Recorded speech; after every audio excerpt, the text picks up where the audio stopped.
Hi friends, this is Miss Heather from the Dorchester Road Regional Library, and I'm here to talk with you today about wordless picture books.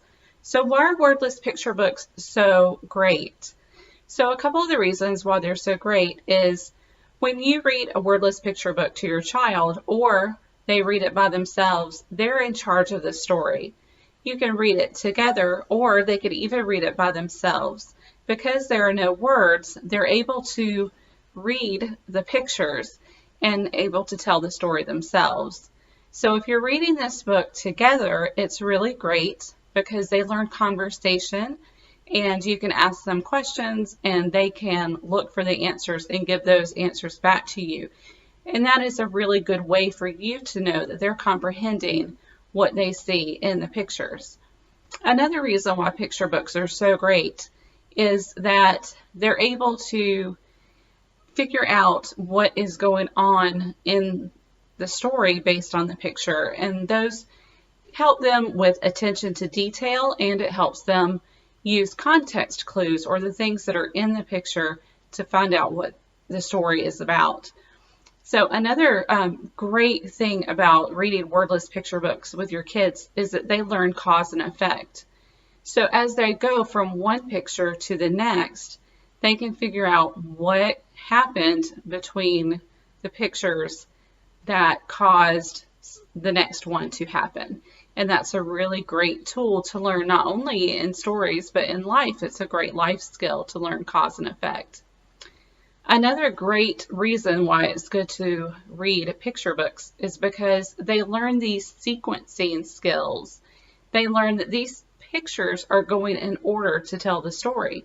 And that's a great pre-literacy skill because they learn that things go in order naturally, and that helps them to read. They also build confidence because they don't have to have someone read this book to them. They are actually reading it themselves, and that gives them confidence. We forget sometimes how much work it is for a little one to learn how to read.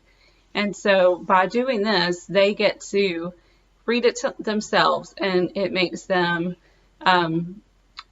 feel confident about themselves. And so they will become more confident as they actually start reading words and sentences and then paragraphs. And so it's a really great jumping off point for them. And with that, it helps them to learn to love reading. And we know if we get them hooked on books, that it will help make it easier for them to be motivated to read. So let's talk about some great wordless picture books. The first one that we have here is called Journey, and it is by Aaron Becker. This is a great book. Great illustrations to it. So it is about a lonely little girl, and she walks around her family, and her family's really busy, and nobody has time to play with her. And so she's very sad, and she goes into her room, where she finds a red marker on the floor. So she takes this marker and she creates her own adventure. And it turns out that it's not just any marker. It has some really special qualities to it. And so you get to follow her through her journey as she uses this red marker to create her own adventure and be less lonely. It's a wonderful, wonderful picture book. Lots to look at. The kids will love this one. So this is The Lion and the Mouse, and it is based on Aesop's fable. And it is illustrated by Jerry Pinckney, who is an award-winning illustrator. And what happens is the lion catches the mouse, and he decides to let the mouse go. And will it be the worst mistake he's ever made or the best decision of his life? So you can decide for yourself. Now this one does have just a couple of words in it. They are the animal sounds that are in the book, but the essence of the story itself is wordless.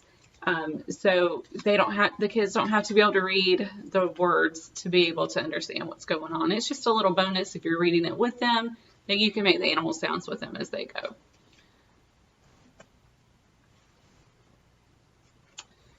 So this is a book. It is called Sidewalk Flowers, and it is by John Arno Lawson. and illustrated by Sydney Smith also. This is a really great book. A dad and child are running errands, and he's distracted and really not paying attention. And she, of course, needing something to do, starts seeing these flowers along the way. And so she picks these up, and she ends up handing them out to different people or in different situations. And sometimes people notice and sometimes they don't, but it's a really just fun story about just her journey in handing out these flowers. What's really lovely is the illustrations in the book do change a little. You notice here it's mostly black and white with a little color. And it's a really pretty book as you go through and look at the illustrations. So next we have The Secret Box. This one is written by Barbara Lehman.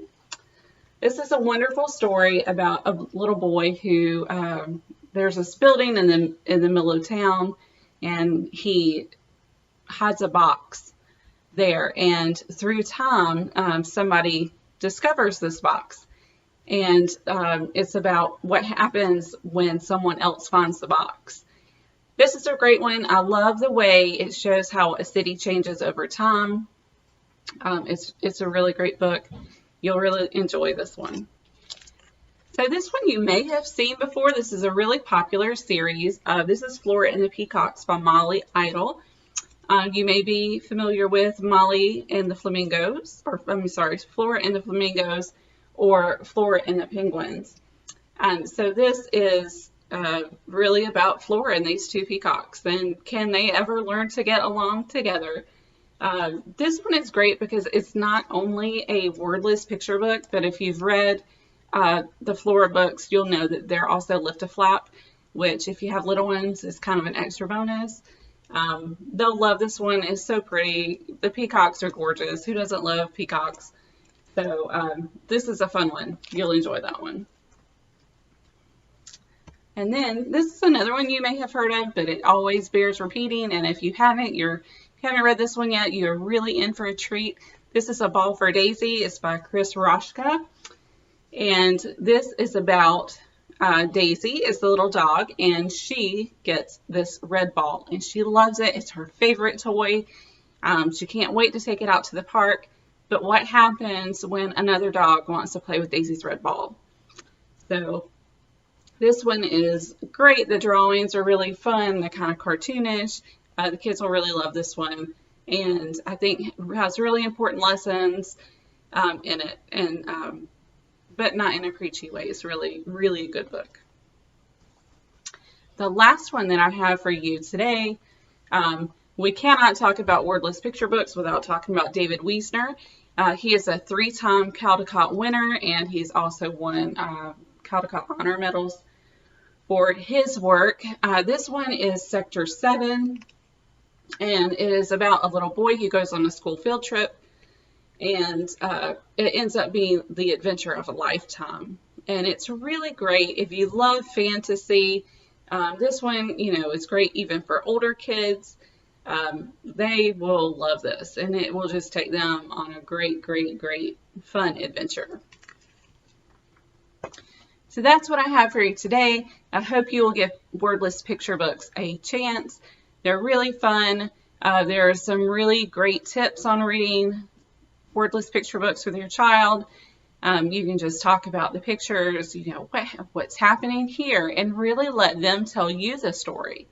And, there are picture books for all ages. Some of these are a little bit simpler and younger, maybe A Ball for Daisy, whereas Sector 7 might be one that's for kids that are a little bit older. They're great for children who aren't yet reading yet. They're great for reluctant readers. If you really want to get your children into a book without the work of them having to do the actual reading, this is a great, great way to do that. So I hope these are helpful. You'll find the links below to these books in our catalog at Charleston County Public Library. We hope you check them out and let us know what you think. Thanks. Bye, everybody.